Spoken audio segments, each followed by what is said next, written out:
In this video, I'm going to show you how to auto schedule the power on or off function on an Android phone.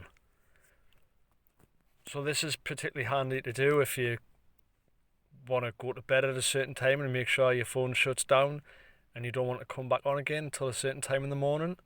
So go ahead and open up your phone settings. Scroll down.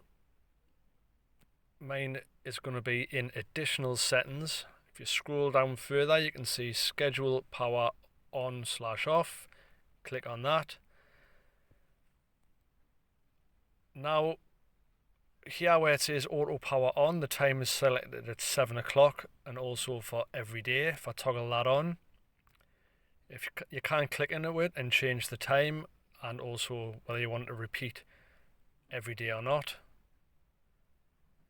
Click on save, and then auto power off is exactly the same. Toggle it on, then click on it. You can then change the time like so, and repeat wise you can change from every day or just a particular day, whichever suits you. But yeah, that is how you schedule auto power on and off function on an Android phone.